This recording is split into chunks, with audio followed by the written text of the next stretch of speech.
तलाक के सालों बाद पत्नी डीएम बनकर पहुंची गरीब पति की झोपड़ी। फिर जो हुआ उसे देखकर सब लोग हैरान रह गए। सर्दियों की एक धुंधली शाम थी। पहाड़ों से उतरती ठंडी हवा उत्तराखंड के छोटे से कस्बे देवकुंड की गलियों में भटक रही थी। बाजार की दुकानें धीरे धीरे बंद हो रही थीं।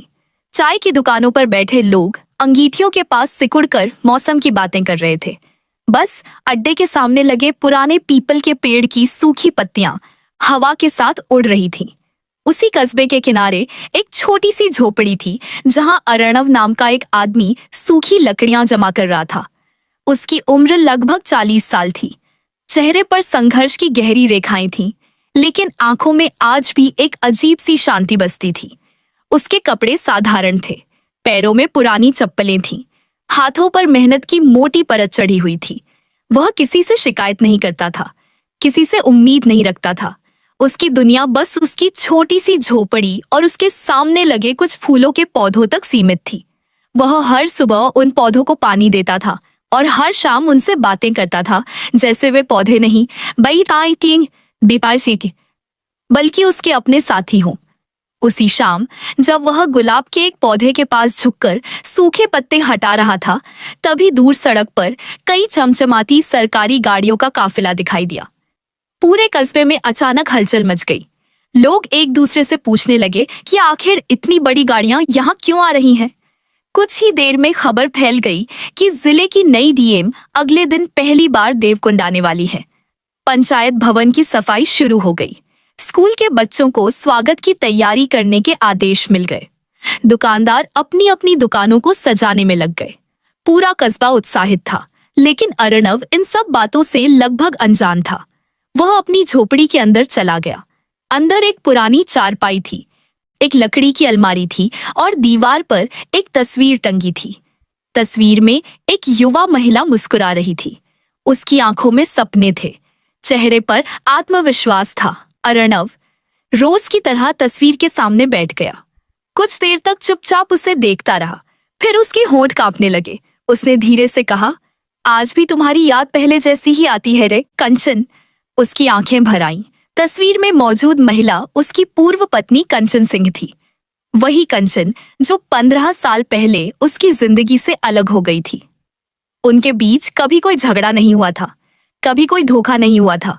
दोनों एक दूसरे से बेहद प्यार करते थे, लेकिन कंचन के सपने बहुत बड़े थे। वह पढ़ना चाहती थी, आगे बढ़ना चाहती थी, अपने नाम से पहचान बनाना चाहती थी। दूसरी तरफ अर्णव की आर्थिक हालत बेहद कमजोर थी। वह दिन रात मेहनत करता था, लेकिन घर का खर्च चलाना ही मुश्किल हो जाता था। एक रात कंचन बहुत देर तक रोती रही थी। उसने कांपती आवाज में अर्णव से कहा था कि अगर वह उसके साथ रही तो शायद दोनों जिंदगी भर संघर्ष करते रहेंगे, लेकिन अगर वह अपने सपनों के पीछे चली जाए तो शायद एक दिन कुछ बन सके। उस रात दोनों बहुत रोए थे। किसी ने किसी को दोष नहीं दिया था, किसी ने किसी से नफरत नहीं की थी। फिर भी हालात ने उन्हें अलग कर दिया था। अदालत में तलाक के कागजों पर दस्तखत करते समय दोनों के हाथ कांप रहे थे। अदालत से बाहर निकलते हुए कंचन ने आखिरी बार अर्णव की ओर देखा था और कहा था, अगर मैं कभी अपने सपनों की मंजिल तक पहुंच गई तो सबसे पहले तुम्हें ढूंढने आऊंगी। उस समय अर्णव सिर्फ मुस्कुरा दिया था। उसे लगा था कि वक्त के साथ यह वादा भी बाकी यादों की तरह धुंधला पड़ जाएगा। लेकिन आज अचानक चाय की दुकान पर किसी ने बताया था कि जिले की नई डीएम का नाम कंचन सिंह है। यही बात अर्णव के दिल में तूफान बनकर घूम रही थी। क्या यह वही कंचन हो सकती है? क्या सचमुच उसने अपने सपनों को हासिल कर लिया? क्या उसे अब भी अर्णव याद होगा, या फिर 15 साल की दूरी ने हर रिश्ते को मिटा दिया होगा? रात गहराती चली गई। बाहर ठंडी हवा चल रही थी। झोपड़ी की टीन की छत से सरसराहट की आवाजें आ रही थीं, लेकिन अर्णव की आंखों में नींद नहीं थी। वह कभी तस्वीर को देखता, कभी अंधेरे को, कभी अपने बीते हुए दिनों को याद करता। सुबह होने तक उसके मन में हजारों सवाल पैदा हो चुके थे। उधर पूरे देवकुंड में नई डीएम के स्वागत की तैयारियां चल रही थीं। किसी को अंदाजा नहीं था कि अगले दिन यहाँ सिर्फ एक अधिकारी नहीं आने वाली थी, बल्कि 15 साल पुरानी एक अधूरी कहानी भी लौटने वाली थी। कैसी कहानी जिसे देखकर पूरा देवकुंड हैरान रह जाएगा और कई आंखें नम हो जाएंगी। सुबह का सूरज अभी पूरी तरह निकला भी नहीं था कि देवकुंड कस्बे की गलियों में हलचल शुरू हो गई। रात की ठंड अब भी हवा में घुली हुई थी, लेकिन लोगों के चेहरों पर उत्साह साफ दिखाई दे रहा था। पंचायत भवन के सामने रंगोली बनाई जा रही थी। स्कूल के बच्चे कतारों में खड़े होकर स्वागत गीत का अभ्यास कर रहे थे। दुकानदार अपनी दुकानों के बाहर झाड़ू लगाकर उन्हें चमका रहे थे। ऐसा लग रहा था मानो कोई बड़ा त्योहार आने वाला हो। उधर अपनी झोपड़ी में बैठा अर्णव पूरी रात की जागी हुई आंखों के साथ चुपचाप बाहर देख रहा था। उसके हाथ में चाय का कप था, लेकिन उसका ध्यान कहीं और था। उसके मन में बार बार वही नाम गूंज रहा था, कंचन सिंह। 15 साल पहले बिछड़ चुकी वह लड़की, जिसके सपनों को पूरा करने के लिए उसने खुद अपने दिल को तोड़ दिया था। वह खुद को समझाने की कोशिश कर रहा था कि दुनिया में कंचन सिंह नाम की कई महिलाएं हो सकती हैं। जरूरी नहीं कि यह वही हो, लेकिन दिल तर्क नहीं सुन रहा था। लगभग 10 बजे दूर सड़क से सायरन की हल्की आवाज सुनाई दी। देखते ही देखते सरकारी गाड़ियों का लंबा काफिला कस्बे में दाखिल हो गया। लोग सड़क के दोनों ओर खड़े हो गए। बच्चे फूलों की टोकरी लेकर तैयार हो गए। पहली गाड़ी रुकी, फिर दूसरी, फिर बीच वाली काली गाड़ी का दरवाजा खुला और जैसे ही एक महिला बाहर निकली, पूरे माहौल में एक अलग ही सन्नाटा फैल गया। सफेद साड़ी, कंधों पर ब्लेजर, चेहरे पर आत्मविश्वास और आंखों में गजब की गंभीरता।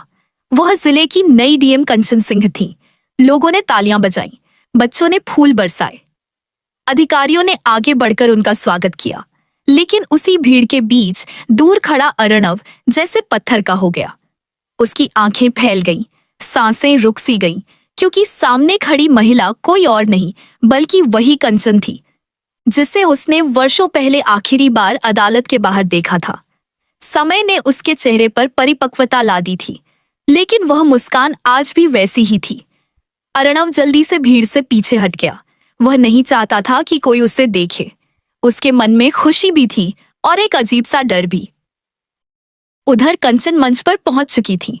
उन्होंने विकास योजनाओं पर बात की, गांव की समस्याओं को सुना, बुजुर्गों से बातचीत की, लेकिन उनकी नजरें बार बार भीड़ में किसी को खोज रही थीं, जैसे वह किसी चेहरे का इंतजार कर रही हो।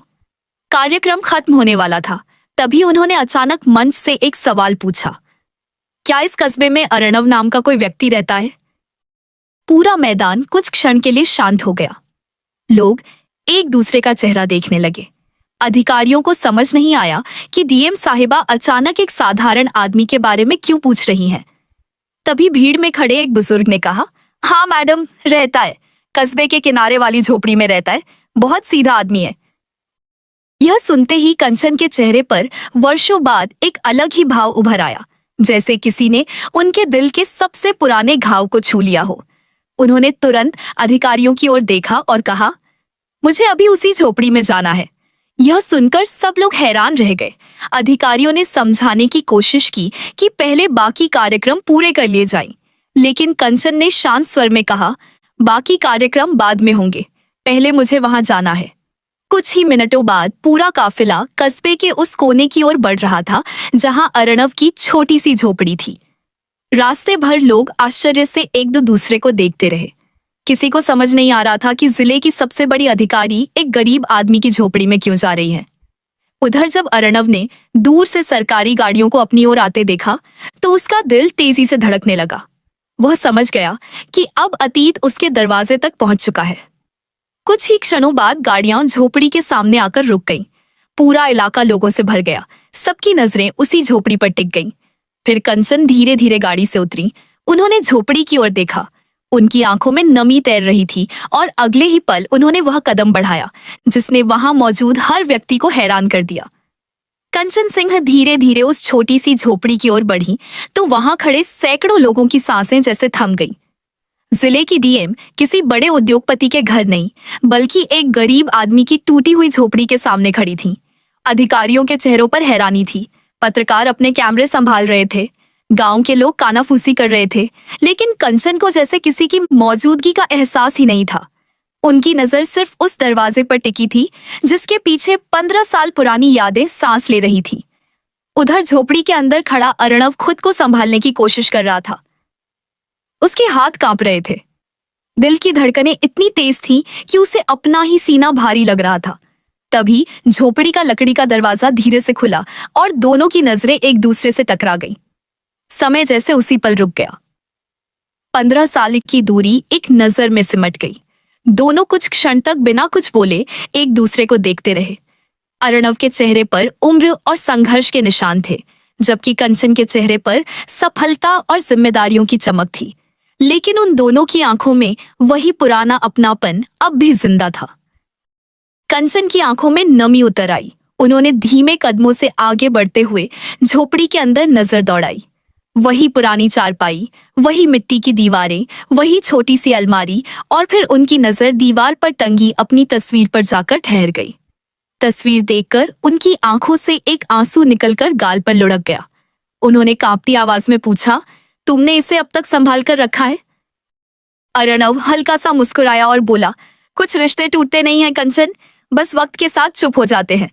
यह सुनकर कंचन की आंखें भर आईं। बाहर खड़े लोग कुछ समझ नहीं पा रहे थे, लेकिन उन्हें महसूस हो रहा था कि यहाँ कोई बहुत गहरी कहानी छिपी हुई है। तभी कंचन ने ऐसा काम किया जिसकी किसी ने कल्पना तक नहीं की थी। उन्होंने अपने जूते उतारे और झोपड़ी के अंदर फर्श पर बैठ गई। अधिकारियों और कर्मचारियों के चेहरों पर आश्चर्य फैल गया। जिले की डीएम मिट्टी के फर्श पर बैठी थी और सामने एक गरीब आदमी खड़ा था। कंचन ने चारों तरफ नजर घुमाई और पूछा, तुम अभी अकेले रहते हो? अर्णव ने सिर हिलाते हुए कहा, हाँ, जिंदगी ने साथ छोड़ दिया, लेकिन आदतों ने नहीं। कंचन ने धीमे से पूछा, तुमने दूसरी शादी क्यों नहीं की? अर्णव कुछ पल चुप रहा, फिर खिड़की से आती धूप को देखते हुए बोला, जिस इंसान को दिल ने एक बार अपना मान लिया हो, उसके बाद किसी और के लिए जगह नहीं बचती। यह सुनते ही कंचन की आंखें झुक गईं। उसके दिल में जैसे वर्षों से दबा हुआ दर्द फिर जाग उठा। बाहर भीड़ लगातार बढ़ती जा रही थी। लोग अब समझने लगे थे कि यह रिश्ता सिर्फ पहचान का नहीं, बल्कि किसी गहरे अतीत का हिस्सा है। तभी गांव की एक बुजुर्ग महिला आगे बढ़ी और बोली, बेटी, यह वही अर्णव है जिसने तुम्हारे जाने के बाद कभी तुम्हारे खिलाफ एक शब्द नहीं कहा। सब कहते रहे कि उसे भूल जाओ, लेकिन इसने हर बार यही कहा कि कंचन गलत नहीं थी, उसके सपने बड़े थे। यह सुनकर कंचन का सिर झुक गया। उसे याद आने लगा कि कैसे अर्णव ने अपनी खुशियों की परवाह किए बिना उसके सपनों को उड़ान दी थी। अगर उस समय वह उसे रोक लेता तो शायद वह कभी यहाँ तक नहीं पहुंच पाती। उसकी आंखों से आंसू बह निकले। उसने पहली बार सबके सामने अर्णव की ओर देखते हुए कहा, आज मैं जो कुछ भी हूं उसमें सबसे बड़ा हिस्सा तुम्हारा है। अगर उस दिन तुम अपने प्यार को अपने स्वार्थ से ऊपर न रखते तो शायद मैं कभी यहाँ तक नहीं पहुंचती। यह सुनकर वहां खड़े लोगों की आंखें भी नम हो गईं। पूरे गांव में सन्नाटा छा गया। किसी ने कभी नहीं सोचा था कि जिले की डीएम की जिंदगी के पीछे एक गरीब आदमी का इतना बड़ा त्याग छिपा होगा। लेकिन कहानी यहीं खत्म नहीं होने वाली थी, क्योंकि उसी समय कंचन की नजर झोपड़ी के एक कोने में रखे पुराने लोहे के संदूक पर पड़ी और उसे देखकर उसके चेहरे का रंग अचानक बदल गया। वह धीरे धीरे उस संदूक की ओर बढ़ी, जैसे उसके अंदर कोई ऐसा राज छिपा हो जिसे उसने 15 साल पहले पीछे छोड़ दिया था। कंचन की नजर जैसे ही उस पुराने लोहे के संदूक पर पड़ी, उसके चेहरे पर कई भाव एक साथ उभर आए, लेकिन उसने उस पल उस संदूक को नहीं खोला। उसने सिर्फ एक लंबी सांस ली और खुद को संभाल लिया। बाहर पूरा देवकुंड उसके इंतजार में खड़ा था और उसे अपने आधिकारिक दौरे भी पूरे करने थे। कुछ देर बाद वह झोपड़ी से बाहर निकली तो लोगों की भीड़ अब पहले से कहीं ज्यादा बड़ी हो चुकी थी। लेकिन सबसे हैरानी की बात यह थी कि डीएम साहिबा की आंखें लाल थीं और अर्णव की आंखों में भी नमी साफ दिखाई दे रही थी। किसी ने कुछ पूछा नहीं, मगर हर कोई समझ गया कि इन दोनों के बीच कोई ऐसी कहानी है जो शब्दों से कहीं बड़ी है। कंचन वापस अपने काफिले में बैठी और वहां से सीधे कस्बे के पुराने इंटर कॉलेज पहुंची, जहां छात्र छात्राएं उसका इंतजार कर रहे थे। मंच पर पहुंचकर उसने बच्चों से शिक्षा, सपनों और मेहनत की बातें की, लेकिन उसके शब्दों में आज एक अलग ही गहराई थी। उसने कहा, कभी कभी जिंदगी में ऐसे लोग मिलते हैं जो खुद पीछे रह जाते हैं ताकि हम आगे बढ़ सकें, और ऐसे लोगों का एहसान कभी नहीं भूलना चाहिए। सामने बैठे कई शिक्षक उसकी बातों का अर्थ नहीं समझ पाए, लेकिन उसके दिल में अर्णव की छवि बार बार उभर रही थी। कार्यक्रम के बाद वह कस्बे की पुरानी लाइब्रेरी पहुंची। वही लाइब्रेरी जहां वर्षों पहले वह घंटों बैठकर प्रतियोगी परीक्षाओं की तैयारी किया करती थी। अंदर कदम रखते ही उसकी आंखों के सामने पुराने दिन घूम गए। उसे याद आया कि कैसे कई बार किताबें खरीदने के पैसे नहीं होते थे और अर्णव अपनी मजदूरी से बचाए हुए पैसे चुपचाप उसकी किताबों में रख देता था। लाइब्रेरी के कोने में रखी एक पुरानी मेज को देखकर वह कुछ पल के लिए रुक गई। कभी इसी मेज पर बैठकर उसने जिलाधिकारी बनने का सपना देखा था। उसके होठों पर हल्की मुस्कान आई, लेकिन आंखें फिर भी नम थीं। उसी शाम वह कस्बे के बाहर बहने वाली शांत नदी के किनारे भी गई, जहां प्रशासन ने एक नए पुल का निर्माण कराया था। वहां खड़े होकर उसने दूर पहाड़ियों को देखा। हवा में ठंडक थी, नदी का पानी धीरे धीरे बह रहा था, लेकिन उसके मन में अतीत की लहरें कहीं ज्यादा तेज बह रही थीं। उसे याद आया कि एक समय ऐसा भी था जब वह और अर्णव इसी नदी किनारे घंटों बैठकर अपने भविष्य की बातें किया करते थे। अर्णव हमेशा कहता था कि वह भले ही बड़ा आदमी न बन पाए, लेकिन चाहता है कि कंचन अपने सपनों की ऊंचाई जरूर छुए। उस समय वह उसकी बात सुनकर हंस देती थी। आज वही शब्द उसके कानों में गूंज रहे थे। उधर अर्णव अपनी झोपड़ी में नहीं रुका। वह कस्बे के दूसरे छोर पर स्थित फूलों की नर्सरी में चला गया, जहां वह रोज कुछ घंटे काम करता था। वहां रंग बिरंगे फूलों के बीच काम करते हुए भी उसका मन शांत नहीं था। 15 साल बाद कंचन को सामने देखकर उसके भीतर दबी हुई यादें जाग उठी थीं। नर्सरी के मालिक ने जब उसे खोया हुआ देखा तो पूछा कि क्या बात है, लेकिन अर्णव सिर्फ मुस्कुराकर रह गया। रात होते होते पूरा कस्बा उसी चर्चा में डूबा हुआ था कि आखिर डीएम साहिबा उस गरीब आदमी की झोपड़ी में क्यों गई थी। उधर जिला विश्राम गृह में बैठी कंचन भी फाइलों पर ध्यान नहीं दे पा रही थी। उसकी नजर बार बार खिड़की के बाहर चली जाती थी। तभी उसके निजी सहायक ने आकर बताया कि अगले दिन जिले के उत्कृष्ट नागरिकों को सम्मानित करने का कार्यक्रम रखा गया है और उसमें कस्बे के कुछ लोगों के नाम भी शामिल हैं। कंचन ने सूची हाथ में ली, कुछ नामों को देखा और फिर अचानक उसकी नजर एक नाम पर जाकर ठहर गई, अर्णव। उसके चेहरे पर एक अलग ही भाव उभर आया। अगले ही पल उसने सूची बंद कर दी और मन ही मन एक ऐसा फैसला लिया जिसके बारे में अब भी किसी को कुछ पता नहीं था। यह फैसला सिर्फ एक सम्मान समारोह का हिस्सा नहीं बनने वाला था, बल्कि 15 साल पहले अधूरी रह गई एक कहानी की दिशा बदलने वाला था। अगली सुबह देवकुंड का माहौल बिल्कुल अलग था। कस्बे के टाउन हॉल को फूलों और रंग बिरंगी झालरों से सजाया गया था। जिले के उत्कृष्ट नागरिकों के सम्मान समारोह की तैयारियां पूरी हो चुकी थीं। दूर दूर के गांवों से लोग इस कार्यक्रम को देखने आए थे। मंच पर जिले के अधिकारी बैठे थे और सामने सैकड़ों लोग कुर्सियों पर मौजूद थे। उधर अर्णव अपनी आदत के अनुसार सुबह सुबह नर्सरी पहुंच गया था। उसे इस समारोह में जाने का कोई विशेष उत्साह नहीं था। वह हमेशा भीड़ और दिखावे से दूर रहता था। लेकिन दोपहर के समय जब एक सरकारी कर्मचारी उसके पास पहुंचा और बोला कि डीएम साहिबा ने विशेष रूप से आपको कार्यक्रम में उपस्थित रहने के लिए कहा है, तो वह कुछ क्षण के लिए चुप रह गया। उसने कभी नहीं सोचा था कि जिले की सबसे बड़ी अधिकारी उसे इस तरह बुलाएंगी।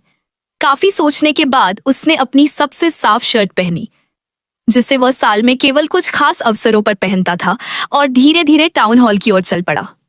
जब वह वहां पहुंचा तो लोगों की नजरें उसकी ओर उठ गई। अब पूरे कस्बे में यह चर्चा फैल चुकी थी कि डीएम साहिबा और अर्णव के बीच कोई पुराना रिश्ता है। अर्णव भीड़ से बचता हुआ सबसे पीछे की एक कुर्सी पर जाकर बैठ गया। मंच पर बैठी कंचन ने जब उसे देखा तो कुछ पल के लिए उनकी आंखें वहीं ठहर गईं। फिर कार्यक्रम शुरू हुआ। एक एक करके कई लोगों को सम्मानित किया गया। किसी को शिक्षा के क्षेत्र में योगदान के लिए, किसी को खेती में नई पहल के लिए और किसी को सामाजिक कार्यों के लिए। तालियां बजती रहीं और लोग खुश होते रहे। लेकिन कंचन बार बार सूची के अंतिम पन्ने को देख रही थी। आखिर वह क्षण भी आ गया जिसका इंतजार शायद सिर्फ वही कर रही थी। उन्होंने माइक अपने हाथ में लिया और कहा, आज मैं जिस व्यक्ति को सम्मानित करने जा रही हूँ उसका नाम इस सूची में पहले नहीं था, लेकिन मेरी नजर में वह इस जिले के सबसे सम्मानित लोगों में से एक है। पूरा हॉल शांत हो गया।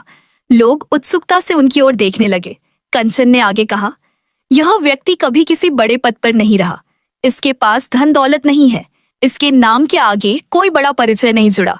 लेकिन इसने अपने जीवन में ऐसा त्याग किया है जिसे शब्दों में बयान करना आसान नहीं। फिर उन्होंने माइक पर धीरे से कहा, मैं अर्णव जी को मंच पर आमंत्रित करती हूँ। पूरा हॉल एकदम शांत हो गया।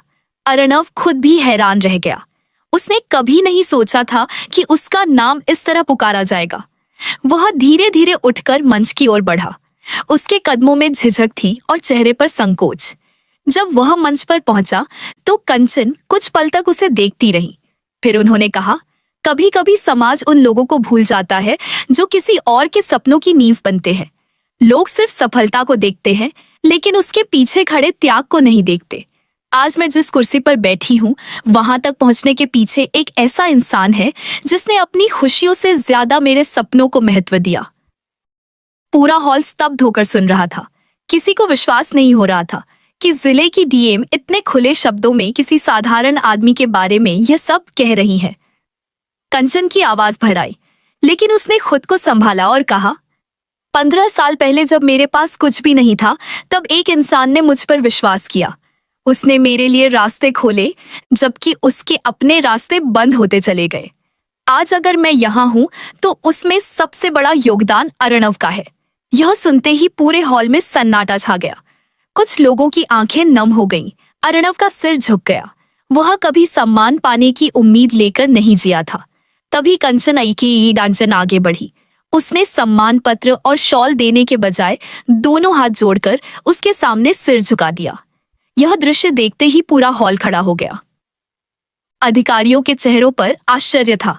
पत्रकारों के कैमरे लगातार चमक रहे थे, लेकिन उस क्षण वहां मौजूद हर व्यक्ति के लिए सबसे महत्वपूर्ण दृश्य यही था कि जिले की डीएम एक साधारण इंसान के त्याग को सार्वजनिक रूप से सम्मान दे रही थी।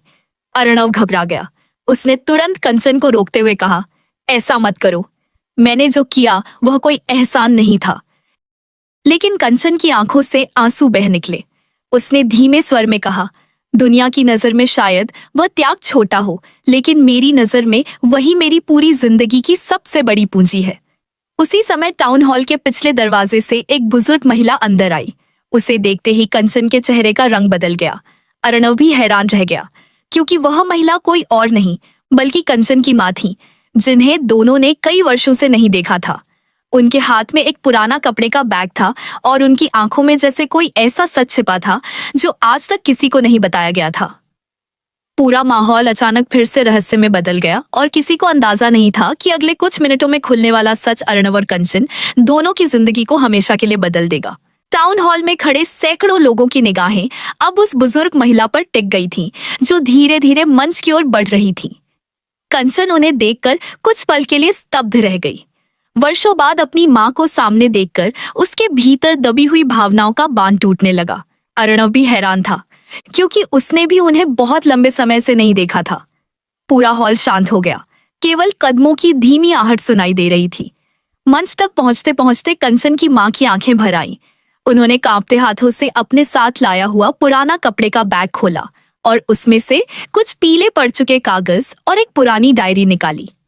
कंचन उन्हें देखकर समझ नहीं पा रही थी कि आखिर वह क्या दिखाना चाहती है।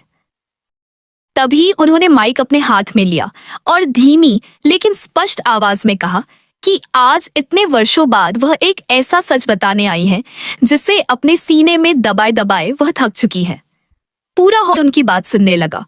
उन्होंने कहा कि 15 साल पहले जब कंचन और अर्णव अलग हुए थे, तब केवल एक ही वजह सबको बताई गई थी कि कंचन अपने सपनों को पूरा करना चाहती है, लेकिन पूरी सच्चाई किसी को नहीं पता थी। यह सुनकर कंचन और अर्णव दोनों चौंक गए। कंचन की माँ ने कांपते हाथों से वह पुरानी डायरी खोली और बताया कि उन दिनों कंचन की पढ़ाई रुकने वाली थी। घर की आर्थिक स्थिति खराब थी। प्रतियोगी परीक्षाओं की तैयारी के लिए फीस, किताबें और रहने का खर्च जुटाना असंभव हो गया था। उसी समय अर्णव ने एक ऐसा फैसला लिया था जिसके बारे में उसने कभी किसी को नहीं बताया। उसने अपनी पुश्तैनी जमीन का वह छोटा सा टुकड़ा बेच दिया था जो उसके पिता की आखिरी निशानी था। उसने किसी को बताए बिना वह पैसे कंचन की पढ़ाई पर खर्च कर दिए। यहाँ तक कि कंचन को भी ये बात कभी नहीं बताई गई। कंचन की आंखें फैल गईं, उसके हाथ कांपने लगे। उसने अविश्वास से अर्णव की ओर देखा। अर्णव का सिर झुका हुआ था, जैसे वह आज भी उस बात को कोई बड़ी बात नहीं मानता हो।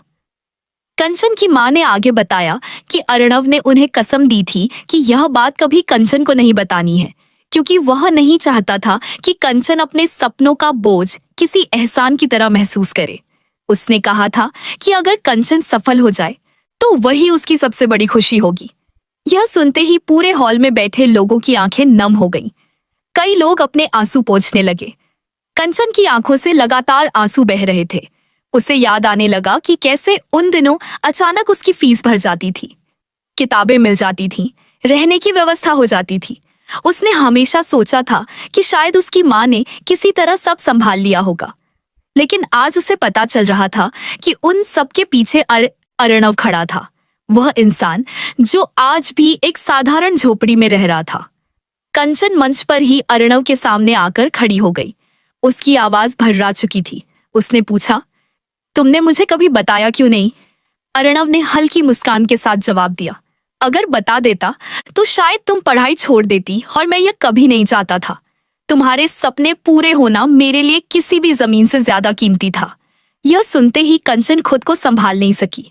उसकी आंखों में वर्षों का दर्द, सम्मान और अपनापन एक साथ उमड़ पड़ा। लेकिन उसी समय उसकी मां ने वह पुरानी डायरी अर्णव के हाथ में देते हुए कहा कि इसमें सिर्फ वही बात नहीं लिखी है जो आज मैंने बताई है, इसमें वह सब भी दर्ज है जो इन 15 वर्षों में अर्णव ने कभी किसी से नहीं कहा। उसकी तन्हाइयां, उसकी उम्मीदें, उसकी दुआएं, और वह हर दिन जब उसने दूर कहीं बैठी कंचन की सफलता की खबर पढ़कर मुस्कुराया था। पूरा हॉल फिर एक बार शांत हो गया। कंचन की नजर उस डायरी पर टिक गई। उसे महसूस हो रहा था कि उस डायरी के पन्नों में सिर्फ शब्द नहीं, बल्कि 15 साल की एक अधूरी जिंदगी कैद है। और अब उसके मन में एक ही सवाल उठ रहा था कि आखिर उन पन्नों में ऐसा क्या लिखा है जिसे पढ़ने के बाद शायद उनकी पूरी कहानी की दिशा बदल जाए। टाउन हॉल का माहौल अब पहले जैसा नहीं रहा था। कुछ देर पहले तक जहां तालियों की आवाज गूंज रही थी, वहां अब भावनाओं का सन्नाटा पसरा हुआ था। कंचन के हाथों में वह पुरानी डायरी थी और उसकी उंगलियां कांप रही थीं। मंच पर बैठे अधिकारी भी अब कार्यक्रम को भूल चुके थे। सबकी निगाहें उसी डायरी पर थीं। कंचन ने धीरे से पहला पन्ना खोला। पन्ने पीले पड़ चुके थे, लेकिन उन पर लिखे शब्द आज भी उतने ही जीवित थे। पहले पन्ने पर लिखा था, आज कंचन शहर चली गई। जाते समय उसने मुस्कुराने की कोशिश की, लेकिन उसकी आंखें सब कह रही थीं। मैंने भी मुस्कुराने का नाटक किया, क्योंकि अगर मैं रो पड़ता तो शायद उसके कदम रुक जाते। यह पढ़ते ही कंचन की आंखें भर आईं। उसने अगला पन्ना पलटा। उसमें लिखा था, आज उसकी पहली परीक्षा थी। मैंने मंदिर जाकर उसके लिए प्रार्थना की, भगवान से कहा कि उसकी मेहनत कभी बेकार मत जाने देना। फिर अगले पन्ने पर लिखा था, आज अखबार में उसका नाम आया है, पूरे गांव में मिठाई बंटी होगी। मैंने भी चाय वाले से एक समोसा लेकर खुद को दावत दी। यह पढ़कर हॉल में बैठे कई लोगों की आंखें नम हो गईं। हर पन्ने में अर्णव की वही दुआ थी जो उसने कभी किसी से नहीं कही। कहीं उसने लिखा था कि काश कंचन कौरिने खुश रहे। कहीं उसने लिखा था कि उसे किसी दिन अपनी मंजिल जरूर मिले। कहीं उसने लिखा था कि अगर वह जिंदगी में बहुत बड़ी बन जाए तो भी उसकी मुस्कान वैसी ही बनी रहे जैसी पहले थी। कंचन एक एक पन्ना पढ़ती जा रही थी और उसके आंसू रुकने का नाम नहीं ले रहे थे। उसे पहली बार एहसास हो रहा था कि जिस आदमी को वह पीछे छोड़ आई थी, उसने कभी उसे अपने दिल से दूर नहीं किया। उसने अपने अदन्य अकेलेपन को शिकायत नहीं बनने दिया, बल्कि दुआ बना दिया।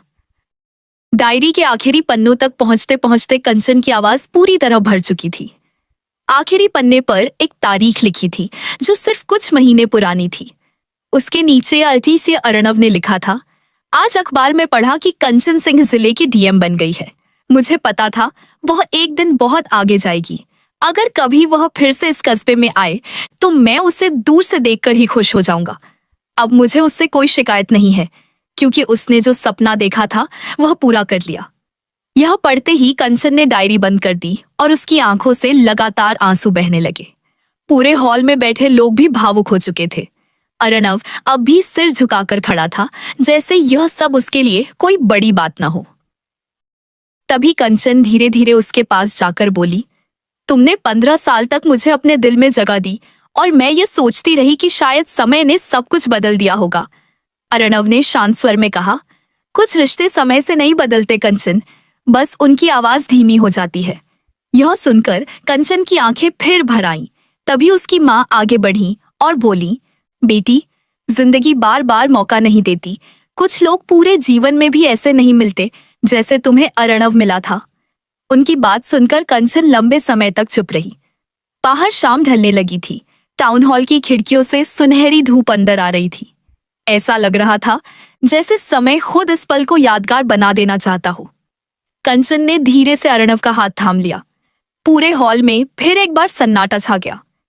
किसी को समझ नहीं आ रहा था कि आगे क्या होने वाला है, लेकिन हर किसी को महसूस हो रहा था कि 15 साल पुरानी यह अधूरी कहानी अब अपने सबसे महत्वपूर्ण मोड़ पर पहुंच चुकी है।